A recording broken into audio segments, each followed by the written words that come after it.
this important? I mean, he's got 2 years left on his contract. If the discussions have led Zeke to believing that he was going to get a new contract, then it becomes more of a priority. Then it becomes more important. But Dallas does not have to sign Zeke to a contract extension. So in Zeke's world, it's very important. In Dallas's world, because Dak doesn't have a contract, Amari doesn't have a contract, I would say it's not the most important thing to them. So Zeke has the ability to be able to hold out, and that's what will make it a priority.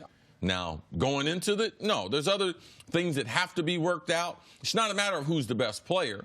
He's got 2 years left. Dak's the quarterback. It can't afford for him to get hurt. So he would be a priority, even though he's not as important to me as far as what Dallas is going to do as Ezekiel Elliott and what he provides for that offense. I don't think Cowboy fans or football fans in general terms actually really care if Zeke is paid or not, how much Zeke is paid. What they care about is he going to miss games? Is he going to be out there? And if Zeke is going to follow through with these rumored threats that he would potentially not show up if he does not get a new contract, then him getting a new contract all of a sudden skyrockets to the top of the Cowboys' priority list, because we've heard no rumblings that Amari Cooper is thinking of sitting out. And if he were to, while it would be damaging for the Cowboys, it wouldn't be missing Zeke. We, of course, have heard no rumblings that Dak is considering sitting out if he doesn't get a new deal. I can't remember the last time a quarterback sat out and missed time in a contract dispute. You had Carson Palmer sit out because he didn't want to be somewhere, but that wasn't about money. That was about location. So if Zeke if he's not bluffing, if it's a real threat, it becomes the most pressing issue for the Dallas Cowboys, because pick any number you want. Like, they're 16-3 when he goes for 100 yards and 16-13 when he doesn't. If you want to do rushing and receiving, 22-7 when he goes for 100 all-purpose, 10-9 when he doesn't. What those numbers mean is the Cowboys without Zeke, or without Zeke playing like Zeke, are a 500 football team.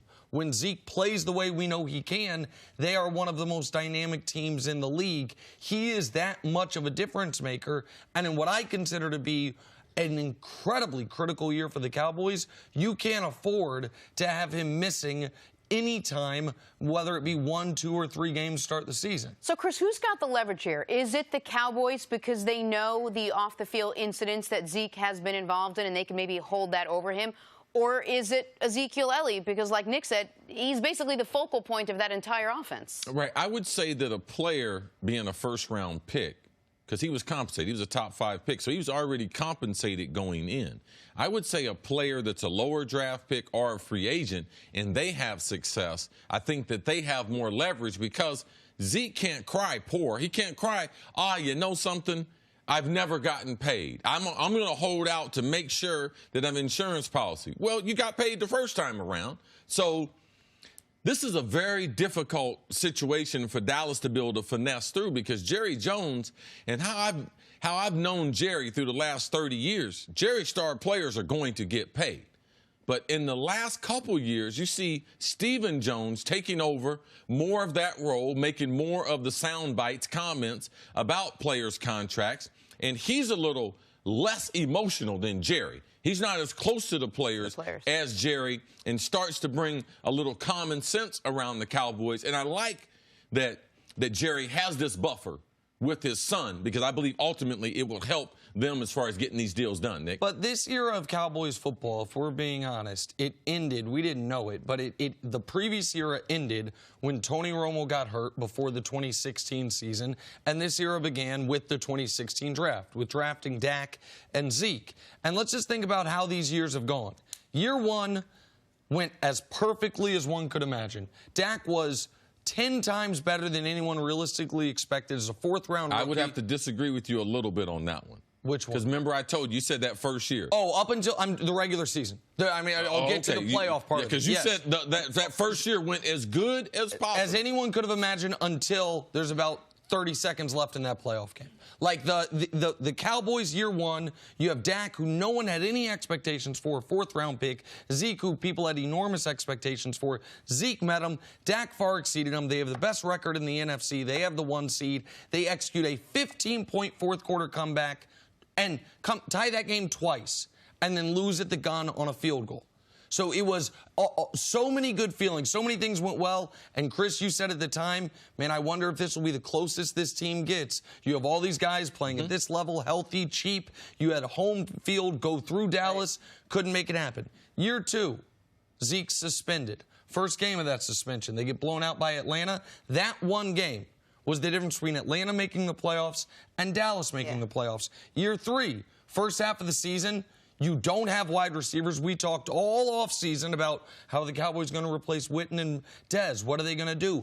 Who's going to help out Dak? They didn't have an answer for the first half of the year, which negated the fact that once they got an answer there, they won 8 of 9 down the stretch. But they had already dug themselves too deep of a hole to make a real – they would have had to go on the road repeatedly in the playoffs.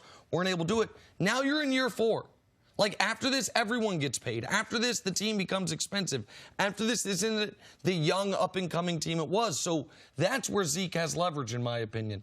The Cowboys know how critical this year is organizationally, and that you can't squander year 1 because of a bad first half against Green Bay. Year 2 because of suspension. Year 3 because you don't have your wide receiver core. Year 4 because Zeke is holding out. That's where Zeke's leverage comes into play. So just give us a taste. If Zeke is showing up and he's playing and you've got Dak and you got Amari Cooper, the team as currently constructed, how good could they be if everyone is there? For Dallas fans that are thirsty for this to be the year after we went through all those years. Right. There's a number of things that I have to see. There's a number of holes in their offense.